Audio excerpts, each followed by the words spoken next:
Hello everybody. It's cold, wet, and windy today, so I figured I'd take a break. At the same time, there's been a lot of questions and comments on the video and on Reddit, so I figured I'd answer a few questions. This building was built for 3-season recreational use on an 80-acre remote site, and I designed it to be just under 100 square feet. The main reason why I built it is because I just really wanted to build an earth bag building, and I had never had a chance to do it before. There's no plumbing, electric, insulation, or heat. I made quite a few other compromises that would not be desirable in a full-time residential building. Cost of construction. The total costs were about $1,300 and about 25 man-days of labor. The materials list would vary widely depending on the construction site and whether you had to buy sand or dirt to bring in, as well as the endurance of the digger and sack filler. I'm not getting any younger and I'm feeling it. I'll try to put up an approximate materials list in the description, but most of the cost was in the lumber for the roof. Everything else was pretty cheap.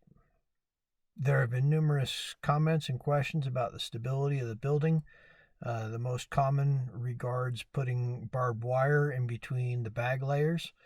This is a very common technique, and it is excellent if you are using freestanding or taller walls. It's absolutely essential if you are doing domed construction. These walls, however, are not freestanding, and they're only 7 foot tall. They've been backfilled with packed dirt, and they're very, very stable. The only places where I ran into any stability issues were up here in this corner and on the other corner, and on those I've driven rebar stakes in to improve the stability and keep them from sliding around.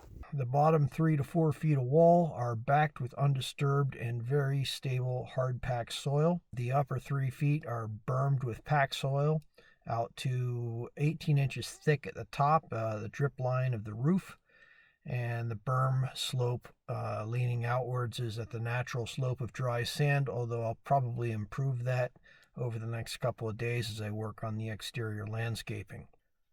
A second concern about the building regards water. I've been on this property for a good long time, and I have a pretty good understanding of how the soil responds to water, about the amount of rainfall, what the water level is, the water table level is. You really need to make sure you understand all of that before you consider any sort of subterranean or semi-subterranean building. The earth in this area forms a very hard crust after getting wet, almost like a mild cement. In fact, if you go out and find a random spot, you can break the soil with a shovel, but a large clod comes up. This hard crust prevents water from penetrating into the soil, and part of what contributes to its desert-like nature. It does, however, make for very good packed earth. I would expect rammed earth would be an excellent construction method out here, and maybe I'll do one of those for my next project. Mrs. Haywood was concerned about flash flood risks. Again, know your site very well before planning and building. I do have a dried creek bed behind me, and it's no longer in use as the stream has diverted 1,000 years ago to a site 60 yards to the north of me. Be very wary of that when you design and plan out your site.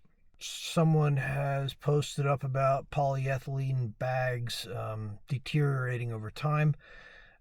These bags are nearly indestructible against everything except for UV light, which is why they have to be stuccoed over or buried subterranean. It only takes a couple of months before the bags start deteriorating. About safety in this location, I have a good cell phone signal. There's an emergency water source not too far off, and theoretically I could walk to the nearest neighbor, although it would take me an entire day and 2 gallons of water. I would be very reluctant to work alone on a construction site or with a single vehicle on a construction site this far out without having some emergency contactability.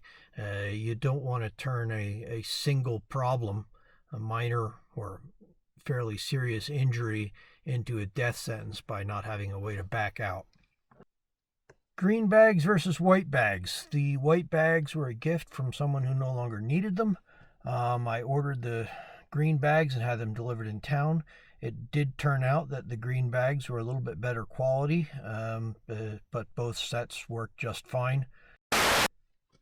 Things I would have done differently.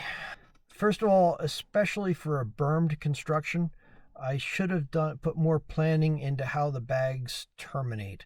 You can't just stop a wall when it's bermed because the overflow from the sides comes down. So you have to put let's call it a curlicue on the ends of all your walls to hold the backfill in place. If I had planned that more carefully, it would have made a lot of my exterior work a lot simpler and maybe would have come out a little bit neater and cleaner. It's very important with bermed construction that you preserve the natural slope of the earth in order to prevent excessive erosion, or it just won't look natural anyway. I could have planned out the door and window locations a little bit better if I had planned out all the details for the roof rafters first. I ended up with the roof rafters resting far too close to the end bags for both the door and the window.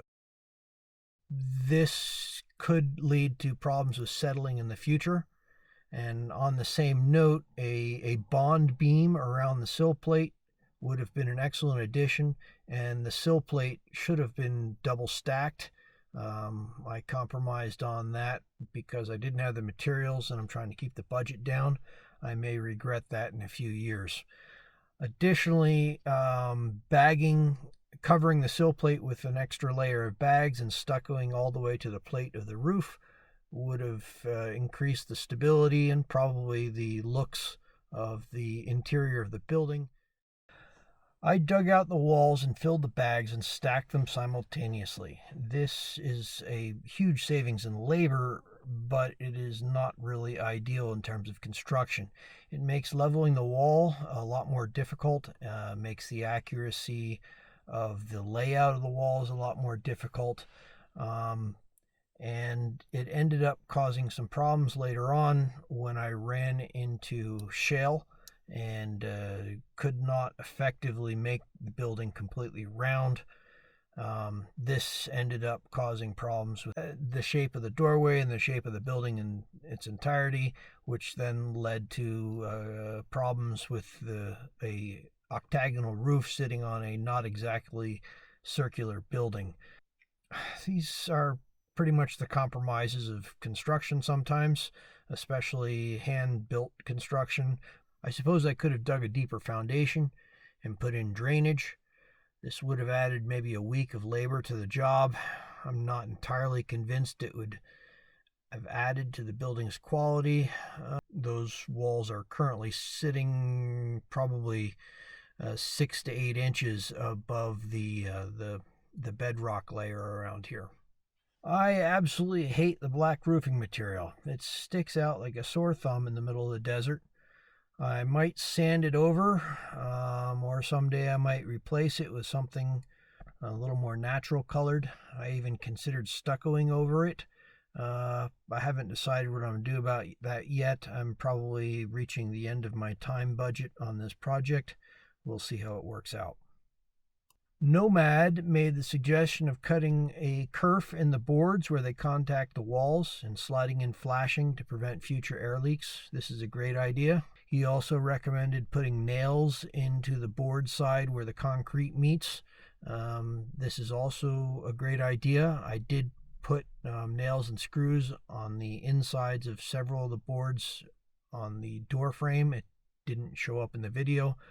But this is a great way to make sure the boards don't come off of the concrete.